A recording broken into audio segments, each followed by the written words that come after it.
ನಮಸ್ತೆ ಸ್ನೇಹಿತರೆ, ಮನುಷ್ಯ ದರ್ಶನ ಯೂಟ್ಯೂಬ್ ವಾಹಿನಿಗೆ ಎಲ್ಲರಿಗೂ ಸ್ವಾಗತ. ಈ ದಿನದ ವಿಷಯ ಮಕ್ಕಳಿಲ್ಲದವರಿಗೆ ಮಕ್ಕಳಾಗುವ ಭಾಗ್ಯ. ಇದ್ರ ಬಗ್ಗೆ ಮಾತಾಡ್ತಾ ಹೋಗ್ತೀನಿ ಸ್ನೇಹಿತರೆ. ಸಂಪೂರ್ಣವಾಗಿ ವಿಡಿಯೋವನ್ನ ನೋಡಿ. ಈ ವಿಷಯ ಯಾರು ಸಹ ಹೊರಗಡೆ ಮಾತಾಡೋದಿಲ್ಲ. ಅತಿ ಹೆಚ್ಚು ಇದರ ಸಂಪೂರ್ಣ ಮಾಹಿತಿ ಏನು, ಇದರ ಆಗು ಹೋಗುಗಳೆಲ್ಲ ಏನ್ ನಡೀತಾ ಇದೆ ಈಗಿನ ಕಾಲಘಟ್ಟಕ್ಕೆ, ಯಾಕೆ ಇಷ್ಟೊಂದು ಸಮಸ್ಯೆಗಳನ್ನ ಎದುರಿಸ್ತಾ ಇದ್ದಾರೆ ಅಂತ ತಿಳಿಸ್ಕೊಡ್ತಾ ಹೋಗ್ತೀನಿ. ನೋಡಿ, ನಾನು ಅನೇಕ ದೇವಸ್ಥಾನಗಳಿಗೆ ಹೋಗೋ ಅಭ್ಯಾಸ ನನಗೆ. ಅಲ್ಲಿ ಎಲ್ಲೇ ಹೋದ್ರು ಸಹ ಒಂದು ಮರ ಇರ್ತದೆ. ಆ ಮರದಲ್ಲಿ ಏನು ಇಂಥ ವಯಸ್ಸವರು ಅಂತಲ್ಲ, 40, 45 ವರ್ಷ, 50 ವರ್ಷ, 20 ವರ್ಷ, 25 ವರ್ಷ ಎಲ್ಲಾ ಹೆಣ್ಮಕ್ಳುಗಳು ಸಹ ಅದಕ್ಕೊಂದು ತೊಟ್ಲು ಕಟ್ತಾ ಇರ್ತಾರೆ. ನನಗೆ ನೋಡಿ ಬಹಳ ದುಃಖ. ಅದು ನೋಡಿದಾಗ ನಮಗೂ ಮನ್ಸಿಗೆ ಬೇಜಾರಾಗುತ್ತೆ.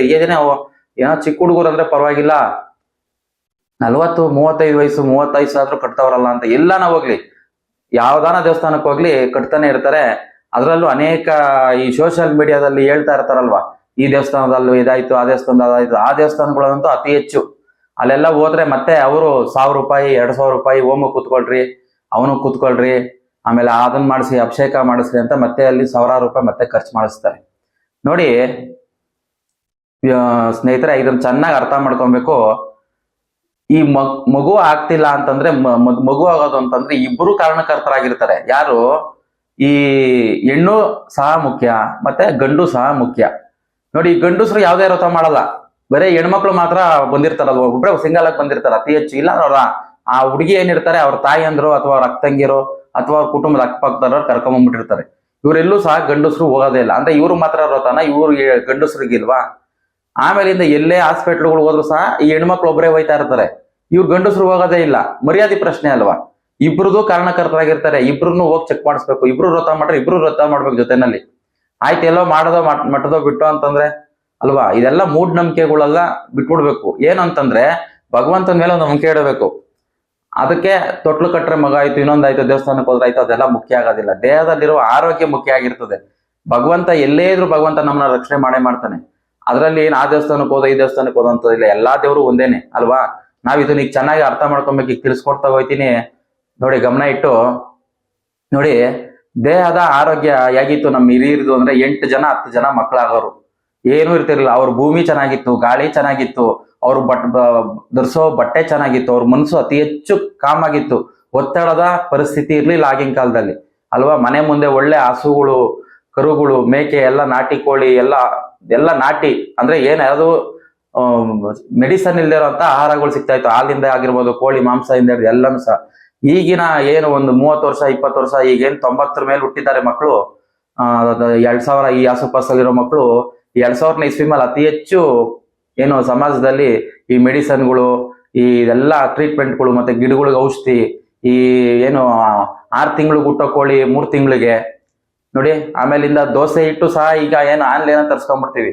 ಓದೋ ಸ್ಟವ್ ಅಲ್ಲಿ ನೋಡೋದು, ಮನೆ ಒಳಗಡೆ ಇಟ್ಟು ಫ್ರಿಜ್ ಅಲ್ಲಿ ಇಟ್ಕಾಲಿಲ್ಲ, ಬುಕ್ ಮಾಡು. ಚಟ್ನಿ ಇಲ್ಲ, ಚಟ್ನಿಗೂ ಬುಕ್ ಮಾಡು. ಎಲ್ಲ ಈ ತರ ಆಹಾರಗಳು ಬಂದ್ಬಿಟ್ಟಿದೆ. ಏನು ನಿರ್ವೀರ್ಯ ಆಹಾರಗಳು. ಅವಾಗ ತಿಂತಿದ್ದು ವೀರ್ಯ ಬರುವಂತ ಆಹಾರಗಳು, ವೀರ್ಯ ಚೆನ್ನಾಗಿ ಉತ್ಪತ್ತಿ ಆಗೋದು. ಈಗ ನಿರ್ವೀರ್ಯ ಆಹಾರಗಳಲ್ವಾ? ನಮ್ಮದಲ್ಲದ ಪಿಜ್ಜಾ, ನಮ್ಮದಲ್ಲದ ಜ್ಯೂಸ್ಗಳು, ನಮ್ಮದಲ್ಲದ ಉಡುಪುಗಳು, ನಮ್ಮದಲ್ಲದ ಅನೇಕ ಚಟುವಟಿಕೆಗಳು ಹೆಣ್ಮಕ್ಳು ಸಹ ಮುಂದಾಗಿದ್ದಾರೆ. ಏನಕ್ಕೆ ಅಂತಂದ್ರೆ ವೇಗವಾಗಿ ಓಡ್ತಾ ಇದೆ. ಯಾರೆಲ್ಲೂ ಓಡ್ತಾ ಇದ್ದಾರೆ ಗೊತ್ತಾಯ್ತಾ ಇಲ್ಲ. ನೋಡಿ, ಮೊದ್ಲೆಲ್ಲ ಬರೇ ಹೊಲದ ಕೆಲಸ ಮಾಡೋರು ಅಥವಾ ಮನೇಲಿರೋರು ಸಣ್ಣ ಪುಟ್ಟ ಕೆಲ್ಸಕ್ಕೆ ಹೋಗಿ ಬಂದಿರೋರು ಗೌರ್ಮೆಂಟ್ ಕೆಲ್ಸಗಳಿಗೆ 8 ಅವರ್ ಮೇಲೆ ಕೆಲಸ ಮಾಡ್ತಾ ಇರ್ಲಿಲ್ಲ. ಇವರು ರಾತ್ರಿ ಎಲ್ಲ ಮಲಗೋ ಟೈಮಲ್ಲೆಲ್ಲ ಎದ್ದಿರ್ತಾರೆ, ಎದ್ದಿರೋ ಟೈಮಲ್ಲೆಲ್ಲ ಮಲಗಿರ್ತಾರೆ. ಎಲ್ಲಿಂದ ಆಗುತ್ತೆ ಹೇಳಿ ಅಲ್ವಾ? ಆಮೇಲೆ ಅವ್ರು ಹಾಕೋ ಬಟ್ಟೆಗಳು ಸಹ ನೋಡಿ, ಎಲ್ಲ ಬಿಗಿ ಬಟ್ಟೆಗಳು. ಹಿಂದೆ ನಮ್ಮ ತಾತಂದ್ರೆಲ್ಲ ಹೆಂಗಾಗ್ತಿದ್ರು, ಕಾಟನ್ ಒಂದು ಪಂಚೆ ಅಥವಾ ಒಂದು ಪಟಾಪಟ್ಟಿ ಚಡ್ಡಿ, ಒಂದು ಕಾಟನ್ ಅಂಗಿ. ಈಗಲೂ ಸಹ ಉತ್ತರ ಕರ್ನಾಟಕದಲ್ಲಿ ನೋಡ್ರಿ ನಿಮ್ಗೆ ಕಣ್ಣು ಚೆನ್ನಾಗಿ ಕಾಣಕ್ ಸಿಗ್ತದೆ. ನೋಡಿ, ಹೆಣ್ಣು ಮಕ್ಕಳು ಯಾವ ತರ ಇತ್ತು ಬಟ್ಟೆ, ಚಿಕ್ಕ ಮಕ್ಕಳಾಗದಾಗ ಏನು ಲಂಗ ಮತ್ತೆ ಜಾಕೆಟ್, ಆಮೇಲಿಂದ ಲಂಗ ಜಾಕೆಟ್, ದೊಡ್ಡವರಾದ್ಮೇಲೆ ಒಂದು ವೇಲ್ ಅವ್ರಿಗೆ ಏನು ಸೆರಗು. ಆಮೇಲಿಂದ ಏನಾಯ್ತು, ಮದುವೆ ಆದಂತ ನಂತರದ ಸೀರೆ ಬಂತು. ಅವ್ರ ಉಟ್ ನೋಡಿ ಹೇಗಿತ್ತು, ದೇಹ ಎಲ್ಲ ಚೆನ್ನಾಗಿ ಗಾಳಿ ಆಡೋದು, ಉಷ್ಣ ಆಯ್ತಿರ್ಲಿಲ್ಲ. ಈಗಿನ ಮಕ್ಕಳ ಬಟ್ಟೆಗಳು ನೋಡಿ, ತುಂಬಾ ಟೈಟ್ ಇರೋ ಜೀನ್ಸು, ಲೆಗ್ಗಿನ್ಸ್ಗಳು, ಇನ್ನೊಂದು ಮತ್ತೊಂದು. ಈ ಬಟ್ಟೆನೂ ಸಹ ಕಾರಣ ಆಯ್ತದೆ, ಅತಿ ವಿಸ್ತಾರವಾಗಿ ಹೇಳೋದು ಬೇಡ. ನಂತರ ನೋಡಿ, ಇವರು ಹುಡುಗರುಗಳು ಏನಿದ್ದಾರೆ ಹಿಂದಿನವರು, ಅಮ್ಮಮ್ಮ ಅಂದ್ರೆ ಅವ್ರು ಏನಾರ ದುಶ್ಚಟ ಮಾಡ್ತಿದ್ರು ಅಂದ್ರು ಏನು ತೆಂಗಿನ ಮರದಿಂದ ಎಂಡನ ಕಳ್ಳೋ ಇಡ್ಸ್ಕೊಂಡ್ ಕುಡಿಯೋರು, ಇಲ್ಲಾಂದ್ರೆ ಸಾರಾಯಿ ಪಾರೆ ಕುಡ್ಕೊಳ್ಳೋರ್ ಅನ್ಕಳಿ. ಅದು ಏನಂತ ತೊಂದ್ರೆ. ಈಗ ನೋಡಿ ಇವರು ಹುಡುಗರುಗಳು ನಾನ್ ನೋಡಿದಂಗ್ ಮಟ್ಟಕ್ಕೇನೆ ಸ್ವಂತ ನನ್ನ ಅನುಭವನೇ 15 ವರ್ಷದಿಂದ ಶುರು ಮಾಡಿರ್ತಾರ ಅವ್ರು. ಏನು ಈ ಕುಡ್ತಾನೋ, ಸಿಗರೇಟ್ ಸೇದೋದು, ಪಾನ್ ಪರಾಕ್ ಹಾಕೋದು, ಇಲ್ಲಾಂದ್ರೆ ಅದೆಂತದೋ ಹೊಗೆ ಸೊಪ್ಪನ ಈ ನಾಲ್ಗೆ ಎಡೆ ಇಕ್ಕಂತಾರಲ್ಲ ನೋಡಿ. ಇವನ್ ಮದ್ವೆ ಆಯ್ತಾನ ಒಂದ್ 25 ವಯಸ್ಕೋ 30 ವಯಸ್ಕೋ 15 ವರ್ಷ ಇವನ್ ದೇಹನ ಫುಲ್ಲು ಮಲಿನ ಮಾಡ್ಕೊಂಡವನೆ. ಎಲ್ಲಿಂದ ಶಕ್ತಿಶಾಲಿ ವೀರ್ಯ ಬರ್ತದೆ ನೋಡಿ. ಇದನ್ನ ಪದೇ ಪದೇ ನಾನು ಹೇಳ್ತಾ ಇರ್ತೀನಿ. ಈ ಬಾಯಲ್ಲಿ ಎಂಜುಲ್ ಇದೆ ನೋಡಿ, ಇದು ದಿನಕ್ಕೆ 2 ಲೀಟರ್ ಸುರಿತದೆ. 2 ಲೀಟರ್ ಉತ್ಪತ್ತಿ ಆಗುತ್ತೆ. ಅದನ್ನ ನಾವು ನುಂಗ್ತಾ ಇರ್ತೀವಿ. ಅದು ಸಹ ನಮ್ಮ ದೇಹದಲ್ಲಿರುವ ಒಂಥರ ಅಮೃತ ತರ. ಅದು ನಮ್ಮ ಊಟದ ಪಚನ ಕ್ರಿಯೆ ಚೆನ್ನಾಗಾಗ್ಬೇಕು ಅಂತಂದ್ರೆ ಅವ್ನ್ ಚೆನ್ನಾಗಿ ಒಳ್ಳೆ ಚೆನ್ನಾಗಿ ನೋಡೋದಕ್ಕೆ ಒಳ್ಳೆ ಏನು ಸುಂದರವಾಗಿ ಕಾಣ್ತಾ ಇದಾರೆ ಹುಡುಗ ಅಥವಾ ಹುಡುಗಿ, ಅಥವಾ ಅವ್ರ ದೇಹ ಚೆನ್ನಾಗಿದೆ ಬಲಿಷ್ಠವಾಗಿ ಅಂತಂದ್ರೆ ಅವ್ರು ನೋಡಿದ್ರೆ ಗೊತ್ತಾಗ್ಬಿಡ್ತದೆ ಇವರು ಚೆನ್ನಾಗಿ ಪಚನ ಕ್ರಿಯೆ ಚೆನ್ನಾಗಿ ನಡೀತಿದೆ, ಅವರು ಕಾಂತಿಯುಕ್ತವಾಗಿರ್ತದ ಮುಖ. ಇವ್ರು ನೋಡಿ, ಇವರು ಈ ಹೊಗೆ ಸೊಪ್ಪು, ಈ ಪಾನ್ ಪರಕ್ಕು ಮತ್ತೆ ಇವೆಲ್ಲ ಏನ್ ಕುಡಿತಾರೆ ಈ ಹುಡುಗರುಗಳು, ಈ ಹೊಗೆ ಸೊಪ್ಪು ಇಕ್ಕಂತಾರೆ, ಇವರೆಲ್ಲ ದೇಹ ಎಲ್ಲ ಕೈ ಕಾಲದ ಶಕ್ತಿ ಇಲ್ದಿರೋರ್ ತರ, ಒಳ್ಳೆ ಕುಗ್ಗಿರೋರ್ ತರ, ಹೊಟ್ಟೆ ತುಂಬಾ ಮುಂದಕ್ಕೆ ಬಂದ್ಬಿಟ್ಟಿರ್ತದೆ. ಮುಖದಲ್ಲಿ ಆಗ್ಲೇ ಚಿಕ್ಕ ವಯಸ್ಸಿಗೆ 25 ವಯಸ್ಸಿಗೆ 40 ವರ್ಷದವ್ರ ತರ ಆಗ್ಬಿಟ್ಟಿರ್ತಾರೆ ನೋಡಿ. ಈ ಬಾಯಿದಲ್ಲಿರೋ ಎಂಜುಲಿ 2 ಲೀಟರ್ ದಿನ ಪಾಯ್ಸನ್ ಆಗಿ ಒಳಗ್ ಹೋಯ್ತಾನೇ ಇದೆಯಲ್ಲ ಸ್ಲೋ ಮೋಷನ್. ಅದೆಲ್ಲ ರಕ್ತ ತುಂಬಾ ಹರಿದಿದೆ ತಾನೆ. ರಕ್ತ ತುಂಬಾ ಹರಿದಿದೆ ಅಂತಂದ್ಮೇಲೆ ಎಲ್ಲಿ ಕ್ವಾಲಿಟಿ ಸ್ಪರ್ಮ್ ಉತ್ಪತ್ತಿ ಆಗುತ್ತೆ, ವೀರ್ಯ ಉತ್ಪತ್ತಿ ಆಗುತ್ತೆ ಅಲ್ವಾ. ಆಮೇಲೆ ಈ ಹೆಣ್ಮಕ್ಳು ನೋಡಿ ಹೆಂಗಿರ್ಬೇಕು, ಹೆಣ್ಮಕ್ಳು ದೇಹ ತುಂಬಾ ದಪ್ಪಗಾಗ್ಬಿಟ್ಟಿರ್ತಾರೆ, ಇದು ತುಂಬಾ ಸಣ್ಣ ಆಗ್ಬಿಟ್ಟಿರ್ತಾರೆ.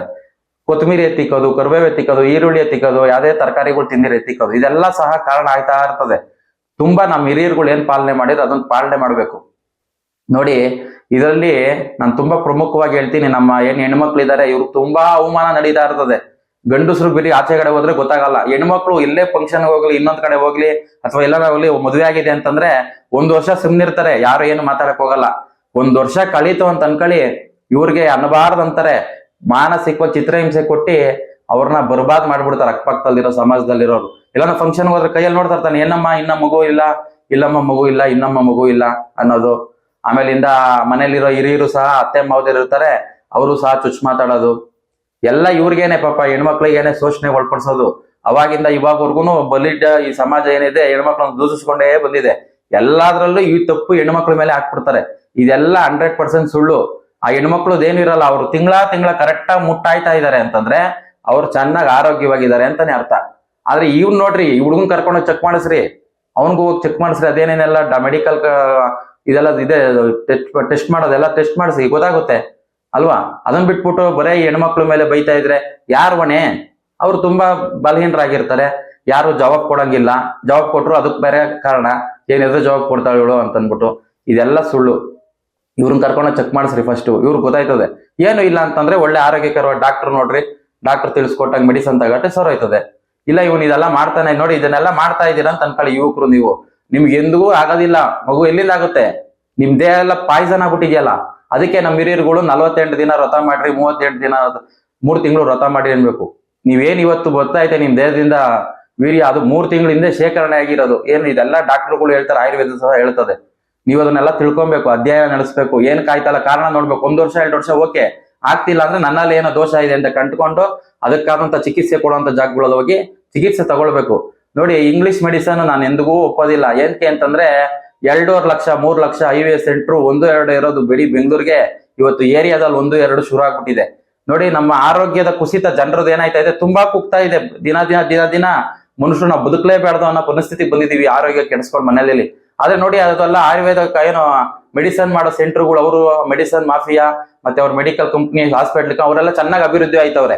ಒಂದು ಹಾಸ್ಪಿಟ್ಲ್ ಓಪನ್ ಮಾಡಿರೋ ಡೆಲಿವರಿದು ಇನ್ನೊಂದು ಮಗು ಆಗದಿರೋ IVF ಸೆಂಟ್ರು ಆಗ್ಲೇ 4-5 ಬ್ರಾಂಚ್ ಮಾಡ್ಬಿಟ್ಟಿರ್ತಾವೆ 1-2 ವರ್ಷಕ್ಕೆ. ಅಂದ್ರೆ ನಾವ್ ಇಲ್ಲೇ ಅರ್ಥ ಮಾಡ್ಕೊಬೇಕು, ಆರೋಗ್ಯದ ಕುಸಿತ ಇದೆ, ಇವ್ರು ಚೆನ್ನಾಗಿ ಅಭಿವೃದ್ಧಿ ಆಯ್ತಾ ಇದಾರೆ ಅಂತ ನೋಡಿ. ನಮ್ಮ ಹಿರಿಯರುಗಳದು ಆಯುರ್ವೇದ ಇದೆ, ಸಿದ್ಧ ವೈದ್ಯ ಇದೆ, ಹೋಮಿಯೋಪತಿ ಇದೆ ನೋಡಿ. ನಾನೇ ಕಂಡಿರುವಂತ ಒಂದು ಡಾಕ್ಟರ್ ಹೆಸರು ಹೇಳಕ್ ಇಷ್ಟಪಡ್ತೀನಿ, ನನ್ಗೇನು ಅದ್ರಲ್ಲಿ ಭಯ ಇಲ್ಲ ನೋಡಿ. ಗಾಂಧಿ ಬಜಾರಲ್ಲಿ ಡಾಕ್ಟರ್ BT ರುದ್ರೇಶ್ ಅಂತ ಇದ್ದಾರೆ, ಆಯುರ್ವೇದಿಕ್ ಹೋಮಿಯೋಪತಿ ಚಿಕಿತ್ಸೆ ಕೊಡ್ತಾರೆ. ದೇವರಂತ ಮನುಷ್ಯರು ಹೋದ್ರೆ ಅವ್ರೇನ್ ದುಡ್ಡು ಕಾಸು ನೋಡೋದೇ ಇಲ್ಲ. ಫಸ್ಟ್ ಕೂರ್ಸ್ಕೊಂಡು ತನ್ನ ಮಕ್ಕಳಿಗೆ ಹೆಂಗ್ ಆರೈಕೆ ಮಾಡಿ ಮಾತಾಡಿಸ್ತಾರೆ, ಅಷ್ಟು ಚೆನ್ನಾಗಿ ಮಾತಾಡಿಸ್ತಾರೆ. ಅವ್ರ ಹತ್ರ ಲಿಖಿತವಾಗಿ ದಾಖಲೆ ಇದೆ. 3,000 ಜನಕ್ಕೆ ಮಕ್ಕಳಾಗದೇ ಇರೋರಿಗೆ ಮೆಡಿಸನ್ ಇಂದ ಮಕ್ಕಳಾಗಿದೆ. ಇಂಥವ್ರೆಲ್ಲ ಇರ್ತಾರೆ ಎಲೆ ಮರಿ ಕಾಯಂಗೆ. ಅವರೆಲ್ಲ ಅಡ್ವರ್ಟೈಸ್ಮೆಂಟ್ ಬರಲ್ಲ, ಯಾವುದೇ ಟಿವಿ ಮಾಧ್ಯಮದಲ್ಲಿ ಕುತ್ಕೊಂಡು ಬರ್ರಿ ನನ್ನ ಹತ್ರ ಅಂತ ಕರೆಯಲ್ಲ. ನಾವೇ ಒಳ್ಳೆಯವ್ರು ಎಲ್ಲಿದ್ದಾರೆ ಹುಡುಕ್ಬೇಕು. ನೀವು ಹುಡುಕ್ತೀರ ಅಲ್ವಾ, ಎಲ್ಲೆಲ್ಲಿದೆ ಏನೋ ದೇವಸ್ಥಾನಗಳು ವ್ರತ ಮಾಡೋದಕ್ಕೆ, ಅದೇ ತರ ಡಾಕ್ಟರ್ಗಳ್ನ ಹುಡುಕ್ರಿ ಇನ್ಮೇಲೆ. ಹೋಗಿ ಚಿಕಿತ್ಸೆ ತಗೊಳ್ಳಿ. ಒಳ್ಳೊಳ್ಳೆ ಆಯುರ್ವೇದಿಕರು ಇದೆ. ಫಸ್ಟ್ ಇವ್ರನ್ನೆಲ್ಲ ನೋಡಿ, ಹೋಮಿಯೋಪತಿ ನೋಡಿ, ಆಯುರ್ವೇದಿಕ ನೋಡಿ. ಅವ್ರದೆಲ್ಲ ಆಗ್ಲಿಲ್ಲ ಅಂತಂದ್ರೆ ಆಮೇಲಿಂದ ಹೋಗಿ IVF centre, English medicine centre ಅಲ್ಲಿ ಹೋಗಿ ಮಾಡಿಸ್ಕೊಳ್ಳಿ.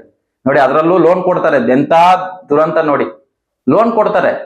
ನಾವು ಒಬ್ಬರೇ ಡೆಲಿವರಿ ಮಾಡ್ತೀವಿ, ಆಮೇಲೆ ಲೋನ್ ತೀರ್ಸ್ಕೊಂಡು ಹೋಗ್ರಿ ಅಂತ. ಇದೇನಿದು ನೋಡಿ, ಆರೋಗ್ಯವಾಗಿರೋ ಒಂದು ಗಂಡು, ಆರೋಗ್ಯವಾಗಿರೋ ಹೆಣ್ಣಿದ್ದಾರೆ ಅಂತಂದ್ರೆ ಅಲ್ಲಿ ಪ್ರಕೃತಿ ದಟ್ಟವಾಗ ಅದು ಆಗ್ಬೇಕಲ್ವ ಸಹಜವಾಗಿ. ಇದನ್ನೆಲ್ಲ ನಾನು ಮಾತಾಡೋಂತ ದೊಡ್ಡ ವ್ಯಕ್ತಿನೂ ಅಲ್ಲ, ಅಷ್ಟು ದೊಡ್ಡ ವಯಸ್ಸು ನನ್ಗಾಗಿಲ್ಲ. ನನ್ನಲ್ಲಿರೋಂತ ತಿಳ್ಕೊಂಡಿರೋ ಸಾಮರ್ಥ್ಯ ಎಲ್ಲರಿಗೂ ಕಲ್ತಿರೋದನ್ನ ಹೇಳ್ಬೇಕು ತಾನೆ. ನಿಮ್ಗೆ ಯಾರಿಗೋ ಎಲ್ಲೋ ಒಂದು ಪರಿವರ್ತನೆ ಆಗ್ಬೋದಲ್ವ, ಆ ಉದ್ದೇಶದಿಂದ ಹೇಳ್ತಿದ್ದೀನಿ ಅಷ್ಟೇನೆ. ನೋಡಿ ಇನ್ನೊಂದು ಉದಾಹರಣೆ ಕೊಡ್ತೀನಿ ನೋಡಿ. ತುಂಬಾ ದೊಡ್ಡದಾಗ ಹೊಸ ಮನೆ ನೋಡಿ, ಯಾವ್ದೇ ಡಾಕ್ಟರ್ ಆಗ್ಲಿ ನೋಡಿ, ಎರಡೇ ವಿಧಾನ ಅವ್ರು ಏನ್ ತಿಳ್ಕೊಳ್ಳೋದವ್ರು. ಏನು ಈ ಸ್ಥೂಲ ದೇಹ, ಕಾಣ್ತಾ ಇರೋ ದೇಹ, ಒಳಗಡೆ ಇರೋ ಸೂಕ್ಷ್ಮ ದೇಹ, ಅದನ್ನ ಸ್ಕ್ಯಾನ್ ಮಾಡ್ತಾರೆ, ಬ್ಲಡ್ ಚೆಕಪ್ ಮಾಡ್ತಾರೆ, ಅಥವಾ ಎಕ್ಸ್ರೇ ತೆಗಿತಾರೆ, ಅದನ್ನ ಕಾಣುತ್ತದೆ. ಆದ್ರೆ ಒಳಗಡೆ ಭಗವಂತ ಇದಾನದು ಮನಸ್ಸಲ್ಲಿ. ಮಾನಸಿಕವಾಗಿರೋ ದೇಹನ, ಸೂಕ್ಷ್ಮ ಶರೀರನ ಯಾರು ನೋಡ್ತಾರೆ? ಅದು ಭಗವಂತ ಇರೋ ಜಾಗ, ಅದನ್ನ ಯಾರು ನೋಡಕ್ಕಾಗಲ್ಲ. ಯಾವುದೇ ಮಿಷಿನ್ ಇದುವರೆಗೂ ಕಂಡಿಡ್ದಿಲ್ಲ ನೋಡಿ. ಈ ತಾಯಿ ದೇಹದೊಳಗಡೆ ಗರ್ಭ ಇರುತ್ತಲ್ವಾ, ಅದು ಯಾವತ್ತೂ ಕೆಲಸ ಮಾಡಿರಲ್ಲ. ಎಲ್ಲಾ ದೇಹದ ಎಲ್ಲಾ ಭಾಗಗಳು, ಎಲ್ಲಾ ಅಂಗಗಳು ಕೆಲಸ ಮಾಡ್ತಾ ಇರ್ತದೆ. ಅದು ಸುಮ್ಮನೆ ಇರ್ತದೆ ನೋಡಿ. ಆ ಭಗವಂತ ಸೃಷ್ಟಿ ಆಗಿರೋದೆ ಅವನ್ಗೇನ್, ಭಗವಂತಂಗೇನು ಬೇಡ, ನನಗೆ ಉತ್ಪತ್ತಿ ಮಾಡ್ಕೊಡಿ ಅಂತ. ಅದಕ್ಕೇನೆ ಈ ಹಾರ್ಮೋನ್ಗಳೆಲ್ಲ ಕೊಟ್ಟು, ಹೆಣ್ಣು ಗಂಡು ಇದೆಲ್ಲ ಆಕರ್ಷಣೆಗಳು ಪಡೋದು, ಇದನ್ನೆಲ್ಲ ಮಾಡಿಟ್ಟಿರೋದು. ಅವ್ನಿಗೇನು ಜಗತ್ತಲ್ಲಿ ಸೃಷ್ಟಿ ಆಗ್ಬೇಕು ಅವ್ನ ಜಗತ್ತು ಅಷ್ಟೇನೆ. ಅದನ್ನ ಮಾತ್ರ ಅವ್ನು ಕೇಳ್ತಾನೆ. ನೀವು ಒಳ್ಳೆಯವರ ಕೆಟ್ಟವರ ಏನು ನೋಡಲ್ಲ ಅವನು. ಏನಾರ ಈ ಹೆಣ್ಮಗು ಮದುವೆ ಆಗ ಹೊಸದಲ್ಲಿ ಇರು ಒಂದ್ 2 ತಿಂಗಳ 2 ವರ್ಷ ಆದ್ಮೇಲೆ ಮಗು ಮಾಡ್ಕೊಳ್ಳೋದ, 1 ವರ್ಷ ಆದ್ಮೇಲೆ ಮಗು ಮಾಡ್ಕೊಳ್ಳೋದ ಅಂದ್ಬಿಟ್ಟು ಹಾರ್ಮೋನ್ ಇಂಜೆಕ್ಷನ್ಗಳು ತಗೊಳ್ಳೋದು, ಹಾರ್ಮೋನ್ ಟ್ಯಾಬ್ಲೆಟ್ಗಳು ತಗೊಳ್ಳೋದು, ಅದಕ್ಕೆ ಪ್ರಕೃತಿಗೆ ವಿರುದ್ಧವಾಗಿ ಏನ್ ಮಾಡ್ತೀರಾ ಅವಾಗ ನೋಡಿ. ಅಲ್ಲಿ ಒಳಗಡೆ ತುಂಬಾ ಪಾಯ್ಸನ್ ಆಗಿ ಏನಾರ ಇದೆಲ್ಲ ಹೋಗಿ ಎಲ್ಲ ಬೇರೆ ಬೇರೆ ಬೇರೆ ಕಾಯಿಲೆಗಳು ಬಂದ್ಬಿಡ್ತದೆ ನೋಡಿ. ಇದಕ್ಕೊಂದು ಉದಾಹರಣೆ ಕೊಡ್ತೀನಿ ಚೆನ್ನಾಗಿ. ಭಗವಂತ ಹೆಂಗಿದ ನಮ್ಮೊಳಗೆ ಅಂತ ನೋಡಿ. ಹೊಸ ಮನೆ ಅಂತ ಅನ್ಕೊಳ್ಳೋದ, ಒಂದ್ ಗಂಡು ಹೆಣ್ಣು ಹೊಸ ಮನೆ, ಅವ್ರಿಬ್ರು ಹೋಲಿಕೆ ಮಾಡ್ಕೊಳ್ಳಿದ್ದೆ. ಹೊಸ ಮನೆ ಒಳ್ಳೆ ಚೆನ್ನಾಗ್ ಪೈಂಟ್ ಹೊಡೆದವ್ರೆ, ಎಲ್ಲ ಒಳ್ಳೊಳ್ಳೆ ಕ್ವಾಲಿಟಿ ಬಲ್ಬ್ಗಳು ಹಾಕವ್ರೆ, ಎಲ್ಲ ಮಿಷಿನ್ಗಳು, ವಾಷಿಂಗ್ ಮಿಷಿನ್, ಫ್ರಿಡ್ಜ್ ಎಲ್ಲ ತಂದಿಟ್ಟವ್ರೆ, ಎಲ್ಲ ಒಳ್ಳೊಳ್ಳೆ ಸ್ವಿಚ್ ಹಾಕವ್ರೆ, ಸ್ವಿಚ್ ಹಾಕ್ತಾವ್ರೆ. ಪ್ರತಿ ತಿಂಗಳು ಮೆಡಿಸನ್ ತಗೊಂತವ್ರೆ, ಸ್ವಿಚ್ ಹಾಕ್ತಾನೆ ಅವ್ರೆ ಅಂತ ಅನ್ಕೊಳ್ಳಿ. ಯಾಕೆ? ಕರೆಂಟೇ ಬರ್ತಾ ಇಲ್ವಲ್ಲ, ಆನ್ ಆಯ್ತಿಲ್ವಲ್ಲ, ಯಾವ ಮಿಷಿನ್ ವರ್ಕ್ ಆಯ್ತಿಲ್ವಲ್ಲ, ಯಾವ ಬಲ್ಪು ಆನ್ ಆಯ್ತಿಲ್ವಲ್ಲ. ಹೊಸ ಮನೆ, ಎಲ್ಲ ಹೊಸ ವೈರಿಂಗ್, ಹೊಸ ಸ್ವಿಚ್ ಆನ್ ಆಯ್ತಿಲ್ಲ ಅಂತಂದ್ರೆ ಒಳಗಡೆ ಭಗವಂತ ಇದ್ದಾನೆ ಎಲ್ಲರ ದೇಹದೊಳಗುನು. ಅಲ್ಲಿ ಶಕ್ತಿನೇ ಇಲ್ವಲ್ಲ, ಆ ಶಕ್ತಿ ಬೇಕಲ್ಲ, ಬರ್ಬೇಕಲ್ವಾ. ಅದಕ್ಕೆ ನಿಮ್ ಪಾಪ ಕರ್ಮಗಳು ಎಷ್ಟು ಇದೆಯೋ ಅದ್ರ ತಕ್ಕನಾಗಿ ಬರ್ತಾನೆ ಶಕ್ತಿ ಕೊಡೋದು. ಕರೆಂಟ್ ಇಲ್ವಲ್ಲ, ಕರೆಂಟ್ ಇಲ್ಲ ಅಂದ್ರೆ ಹೆಂಗೆ? ಎಲ್ಲ ಸ್ವಿಚ್ ಹಾಕೋರು ಬರ್ಬೇಕಲ್ಲ ಕಂಪ್ನಿಯಿಂದ, ಆಚೆ ಕಡೆಯಿಂದ ಅಲ್ವಾ. ಈಗ ನೋಡಿ, ಹೊಸ ಕಾರ್ ತಗೊಂಡಿದೀವಿ, ಎಲ್ಲ ಟೈರು ಗೀರ್ ಎಲ್ಲ ಹೊಸದ್ ಎಲ್ಲ ಇದೆ, ಎಲ್ಲ ಕೀ ಎಲ್ಲ ಹಾಕ್ತಾ ಇದೀವಿ, ಆನ್ ಆಯ್ತಾ ಇಲ್ಲ. ಏನ್ ಕಾರಣ? ಅದಕ್ಕೆ ಒಳಗಡೆ ಪೆಟ್ರೋಲ್ ಹಾಕ್ಬೇಕಲ್ವಾ, ಡೀಸೆಲ್ ಹಾಕ್ಬೇಕಲ್ವಾ. ಅದು ಆ ಕೆಲಸನೇ ಮಾಡೋದು ಭಗವಂತ. ನೀವೆಷ್ಟು ಪರಿಶುದ್ಧವಾಗಿ ದೇಹ ಇಟ್ಕೊಂಡಿದ್ದೀರಾ, ಎಷ್ಟು ಪರಿಶುದ್ಧವಾಗಿ ಮನ್ಸು ಇಟ್ಕೊಂಡಿದ್ದೀರಾ, ಎಷ್ಟು ಹಿರಿಯರ್ ಮನೇಲಿರೋ ಹಿರಿಯರ್ಗಳು ಗೌರವ ಕೊಡ್ತಾ ಇದ್ದೀರಾ, ಸಮಾಜದಲ್ಲಿ ಎಷ್ಟು ಚೆನ್ನಾಗಿ ನಡವಳಿಕೆಯಲ್ಲಿ ಇದ್ದೀರಾ ಅನ್ನೋದ್ರ ಮೇಲೆ ನೀವೆಲ್ಲ ನಿಂತಿರ್ತದೆ. ಯಾವುದೇ ಇದೆಲ್ಲ ಮೂಢನಂಬಿಕೆ ಅಲ್ವಾ, ಇದೆಲ್ಲ ಸತ್ಯ. ಇದನ್ನೆಲ್ಲ ನಮ್ಮ ಹಿರಿಯರುಗಳು ತಿಳಿಸ್ಕೊಟ್ಟು ಹೋಗಿದ್ದಾರೆ. ಎಲ್ಲಾನು ಸಹ ಎಲ್ಲ ಇದೆ ಈ ಭೂಮಿ ಮೇಲೆ, ನೀವು ಯಾರು ತಿಳ್ಕೊಂಡಿರಲ್ಲ ಅಷ್ಟೇನೆ. ಇನ್ನಾದ್ರೂ ಎಲ್ಲ ತಾಯಂದ್ರಿಗೂ ಯಾರಿಗೂ ಎಲ್ಲೂ ಸಹ ಅವಮಾನ ಮಾಡಬೇಡಿ. ಅವರು ಸಹ ಹೆಣ್ಮಕ್ಳು ಅಲ್ವಾ. ಇವತ್ತಲ್ಲಾದ್ರೆ ನಾಳೆ ಆಗುತ್ತೆ. ಬೈಯೋದಾದ್ರೆ ಇಬ್ರಿಗೂ ಬೈರಿ, ಏನು ಹುಡುಗ ಗಂಡು ಹೆಣ್ಣು ಇಬ್ರಿಗೂ ಬೈರಿ, ಒಬ್ರಿಗೆ ಬೈಬೇಡಿ. ನೀವು ಸಹ ಅತಿ ಹೆಚ್ಚು ಮೂಢನಂಬಿಕೆಗಳಿಂದ ಹೋಗ್ಬೇಡಿ. ಈ ಸತ್ಯತೆ ತಿಳ್ಕೊಳ್ಳಿ. ಒಳ್ಳೊಳ್ಳೆ ಡಾಕ್ಟರ್ಗಳು ಇದ್ದಾರೆ, ಅವ್ರನ್ನೆಲ್ಲ ಹುಡುಕಿ ಟ್ರೀಟ್ಮೆಂಟ್ ತಗೊಳ್ಳಿ. ನೋಡಿ, ಏನು ಚಿಂತೆ ಮಾಡಬೇಡಿ. ನಿಮ್ಗೆ ಯಾರು ಮಕ್ಕಳಾಯ್ತಿಲ್ಲ, ಇಷ್ಟು ವರ್ಷ ಆಯ್ತು ಅಂದ್ರೆ ಗಾಬರಿ ಆಗ್ಬೇಡಿ, ಬೇಜಾರಾಗ್ಬೇಡಿ. ಭಗವಂತ ಇದಾನಲ್ವಾ. ಏನ್ ಕೃಷ್ಣನ್ನೇ ಮಗ ಅನ್ಕೊಳ್ಳಿ, ಗಣೇಶನ್ನೇ ಮಗ ಅನ್ಕೊಳ್ಳಿ, ಈಶ್ವರನ್ನೇ ಮಗ ಅನ್ಕೊಳ್ಳಿ ಅಲ್ವಾ. ಈ ತರ ಅನ್ಕೊಂಡ್ ಬದುಕಿ. ಯಾರು ಇಲ್ಲ ಅಂದ್ರೂ ಪರವಾಗಿಲ್ಲ, ನಿಮ್ ಅಕ್ಕಪಕ್ಕ ಹುಡುಗರು ಇರ್ತಾರೆ, ಒಳ್ಳೆ ಹುಡುಗರು, ಅವ್ರ ಜೊತೆ ಎಲ್ಲ ಕಾಲ ಕಳಿಯಕ್ ಶುರು ಮಾಡಿ, ಎಲ್ಲ ಅನಾಥಾಶ್ರಮಗಳು ಹೋಗಿ ಅಲ್ಲೆಲ್ಲ ಊಟ ಕೊಟ್ಟು ಬನ್ನಿ. ಹೊಸ ಏನಾರೋ ವಿಚಾರಗಳನ್ನ ಚಿಂತನೆ ಮಾಡೋದ್ರ ಕಡೆ ಸಾಗಿ. ಸುಮ್ನೆ ನಿಂತಿನದಾಗ ಮನೇಲೆ ಕೊರಗಿ ಇರಕ್ ಹೋಗ್ಬೇಡಿ. ಇದೆಲ್ಲದಕ್ಕೂ ಎರಡೂ ಕಾರಣ ಆಗಿರ್ತಾರೆ. ಬರೀ ಹೆಣ್ಣನ್ ಮಾತ್ರ ದೂಷಿಸ್ಬೇಡಿ, ದೂಷಿಸಿದ್ರೆ ಆ ಗಂಡನ್ನು ಸಹ ದೂಷಿಸಿ ಅಂತ ಹೇಳಕ್ ಇಷ್ಟಪಡ್ತೀನಿ. ಯಾರು ಇಲ್ಲ ಅಂದ್ರೆ ಚಿಂತೆ ಮಾಡಬೇಡಿ. ನಾನೇ ಸಹ ನಿಮ್ ಮಗ ಅಂತ ಅನ್ಕೊಳ್ಳಿ. ನನ್ಗೆ ಚಿಕ್ಕ ಹುಡುಗ ಆಗಿರ್ಬೋದು, ಅದು ದೊಡ್ಡವನಾಗಿರ್ಬೋದು, ನಾನು ಸಹ ನಿಮ್ ಮಗನೇನೆ. ಎಲ್ಲಾ ತಾಯಂದ್ರಿಗೂ ನನ್ ಮಗನಾಗಿರಕ್ ಇಷ್ಟಪಡ್ತೀನಿ. ಯಾರು ಸಹ ಮನ ಹೊಂದ್ಕೊಬೇಡಿ ಅಂತ ಈ ನನ್ನ ವಿಷಯನೆಲ್ಲ ಮುಟ್ಸಿದೀನಿ. ಈ ವಿಷಯ ಯಾರಿಗಾನ ಉಪಯೋಗ ಬರ್ತದೆ ಅಂತಂದ್ರೆ ನೀವು ಸಹ ಎಲ್ಲರಿಗೂ ತಲುಪಿಸ್ಕೊಡಿ. ಎಲ್ಲರಿಗೂ ಒಳ್ಳೇದಾಗ್ಲಿ, ಎಲ್ಲ ತಾಯಂದ್ರು ಒಳ್ಳೇದಾಗ್ಲಿ. ಆತ್ಮ ನಮಸ್ಕಾರ. ಶಿವಾಯ ನಮಃ. ನಮಃ ಶಿವಾಯ.